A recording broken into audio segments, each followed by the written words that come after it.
Dear all, language is not always used just to exchange information by making statements or asking questions.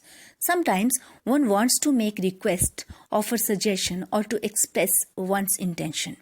One may want to be polite or tactful or to indicate one's feeling about what one is saying. And all these can be done by using a set of verbs called modals. These are special kind of auxiliary verbs and are used with other words. So in this lesson, you will learn how to use modal verbs properly and how to avoid most common mistakes that the students sometimes make when using these special helping verbs.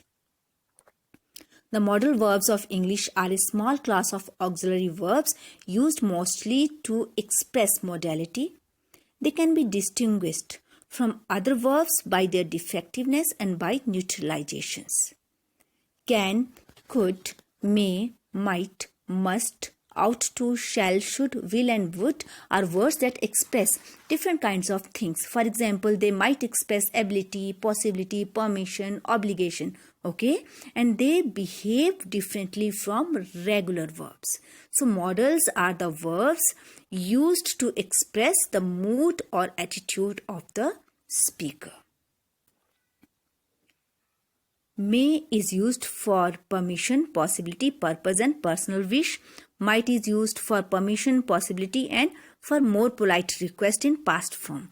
Must is used for strong moral obligation and necessity.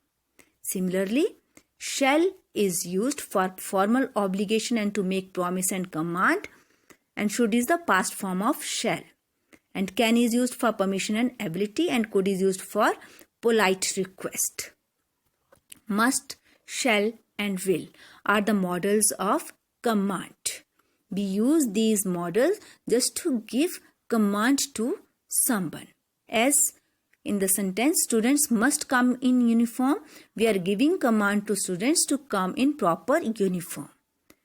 Can, could, will, would and may are the modals of request.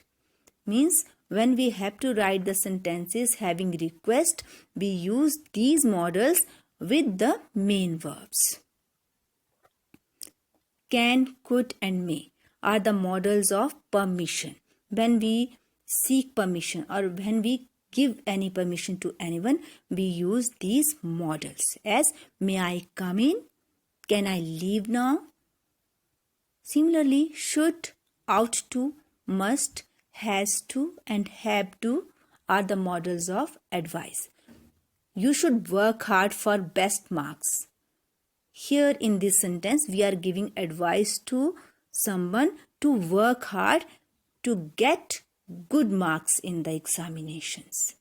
Similarly, can, could, will, would and may are used to express request.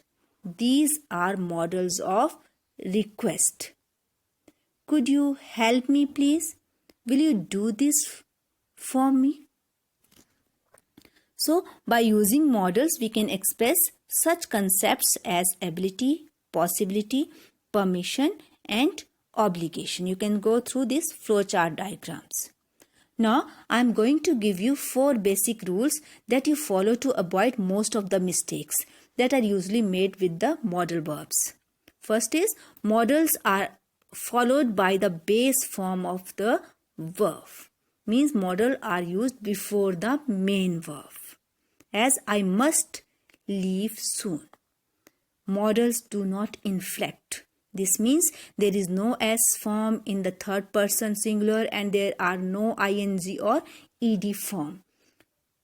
We should not use s, ed or ing with the main verbs when we use modal in a sentence.